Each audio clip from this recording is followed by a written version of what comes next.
My business partner drained our account and disappeared. The karma hit fast. On a Tuesday morning in October, I sat down at my desk, opened my business banking app, and watched the screen load. Our operating account had $94,000 in it the night before. I know that number exactly, because I had transferred it myself. A client payment that had just cleared. The screen loaded. The balance was $214. I refreshed it. $214. I called the bank. I called my business partner. I called the bank again. My business partner's phone went straight to voicemail. It would go straight to voicemail for the next 11 days, because by the time I was sitting at that desk, he was already gone. What happened over the following 6 months involved a forensic accountant, 2 attorneys, 1 private investigator, and a sequence of karmic events, so precise and so devastating to the person who robbed me, that I genuinely could not have scripted it better. If I had tried, I didn't have to try, I just had to survive long enough to watch it happen. Before I tell you what happened to Ryan, that's what I'll call him, I need you to understand something about business partnerships that nobody tells you when you're starting out. A business partner has access to everything: your accounts, your clients, your contracts, your reputation. You share a legal entity with this person. You are, in the eyes of the law and the market, functionally the same organism. When you choose the wrong person to share that with, and I did, the damage they can do isn't just financial. It's structural. It's reputational. It's psychological. Ryan didn't just take $94,000. He took the thing I had spent 3 years building. Or so he thought. What he didn't account for, what people who do what Ryan did never seem to account for, is that the person they rob sometimes refuses to stay broken, and that the world has a very particular way of dealing with people who disappear with other people's money. Let me take you back to the beginning. Ryan and I had met 4 years earlier at a business networking event. He was exactly the kind of person you want to meet at a networking event. Confident, specific about what he was building, asked good questions and actually listened to the answers. I was running a small digital marketing operation, just me and 1 contractor at the time, growing but slowly.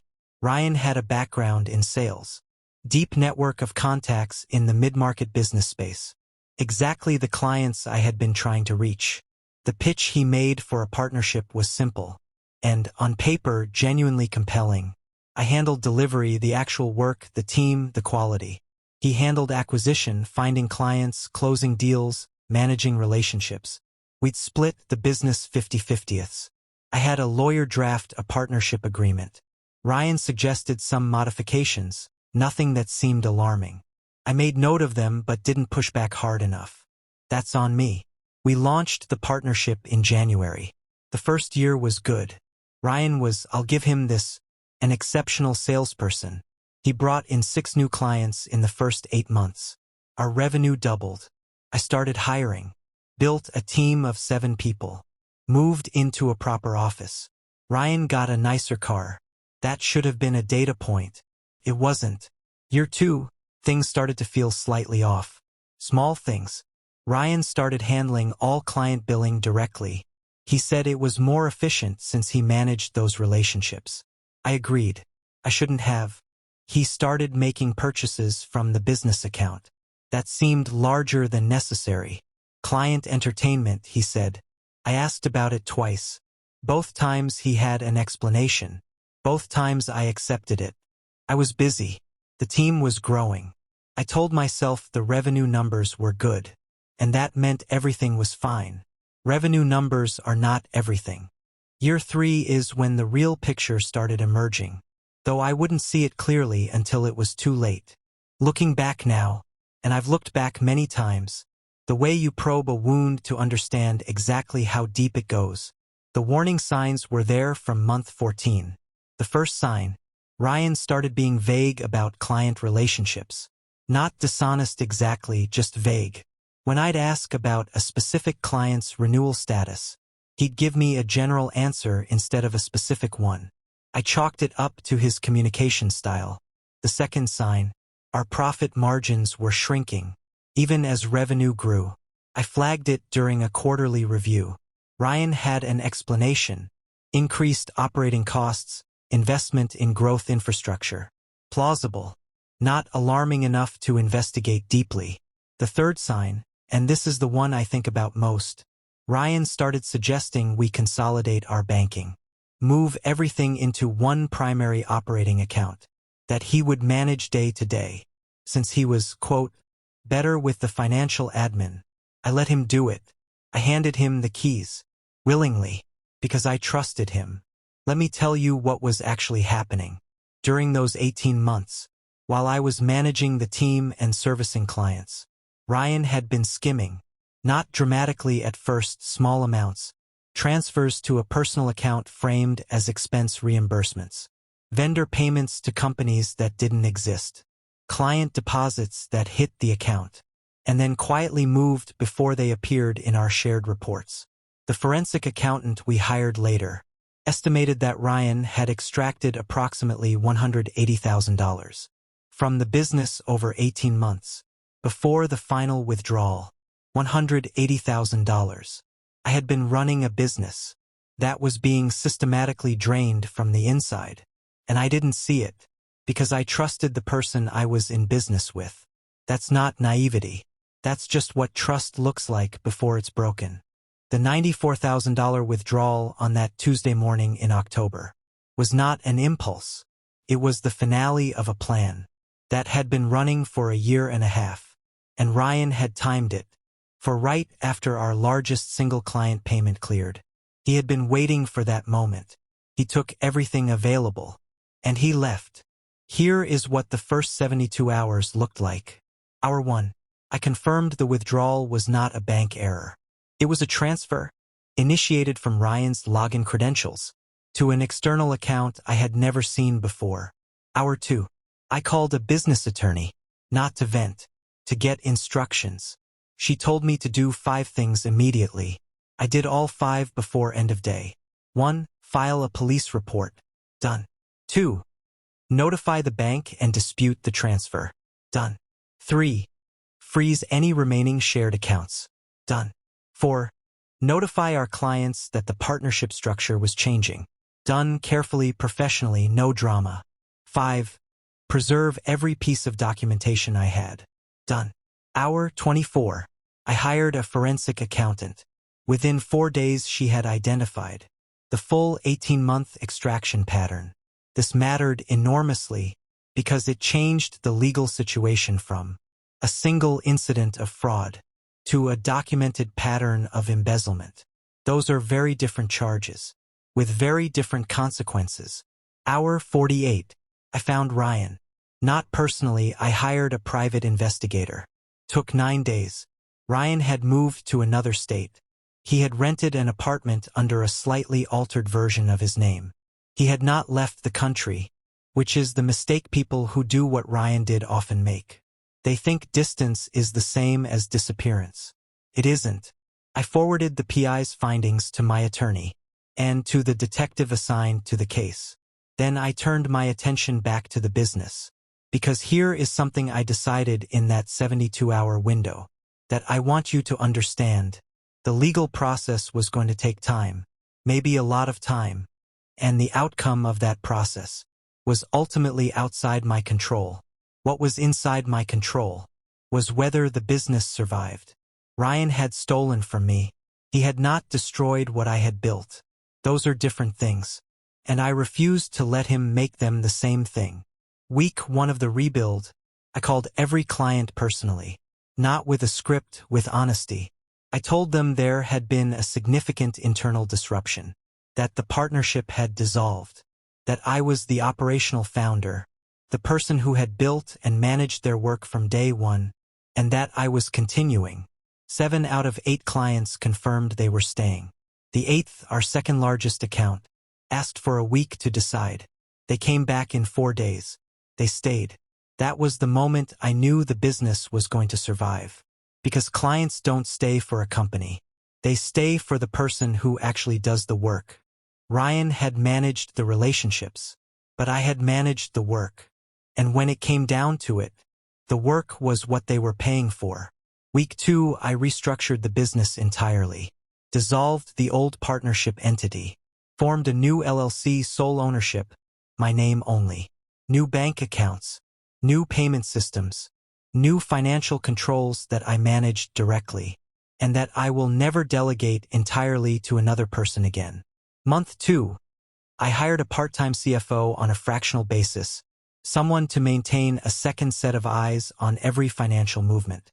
It cost $1,800 a month. It is the best $1,800 I spend. Month 3, I landed a new client, a referral from one of the 7 who had stayed, larger than anything Ryan had ever brought in. Month 4, another new client. Month 5, 2 more. By month 6, the business revenue was 20% higher than it had been when Ryan left. Without him, without his exceptional sales network, without the person who I had believed was irreplaceable. For 3 years.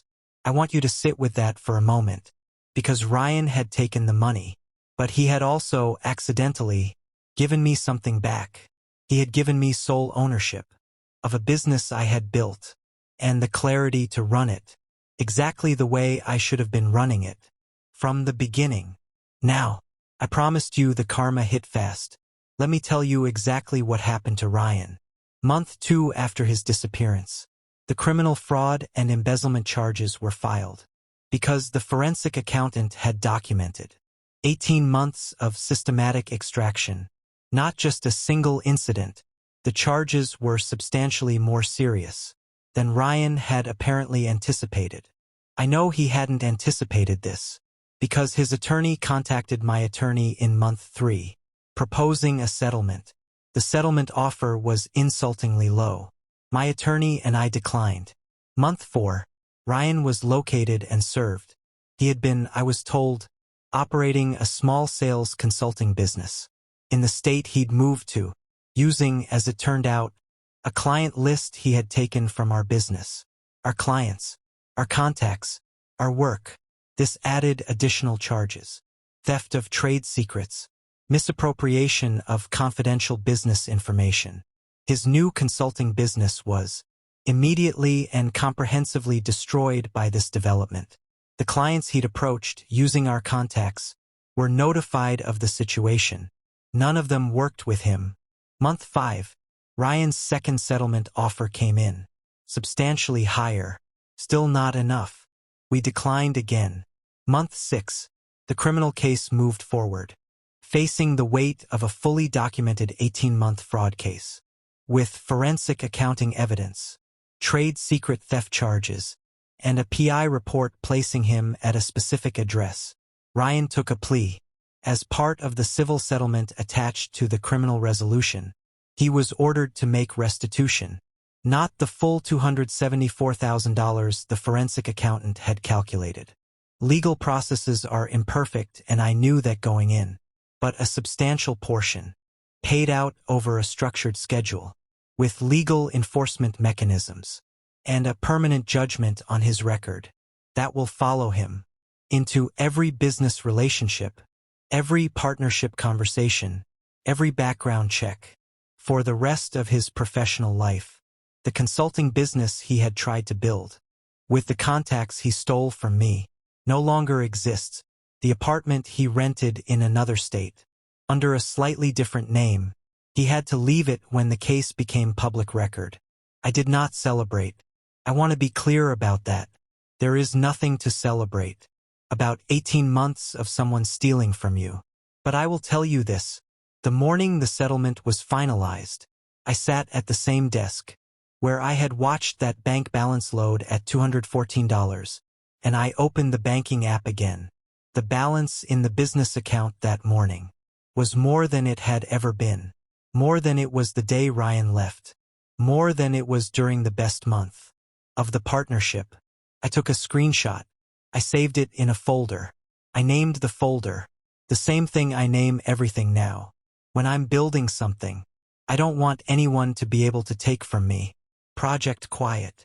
Here's what I want you to take from Ryan's story, my story. our story, because if you're watching this, some version of it has probably touched your life. When someone takes from you, your money, your work, your trust, there are two directions you can go. The first direction is inward. Shame, self-blame, the voice that says, you should have seen it, you should have protected yourself, you were naive. That voice is not entirely wrong.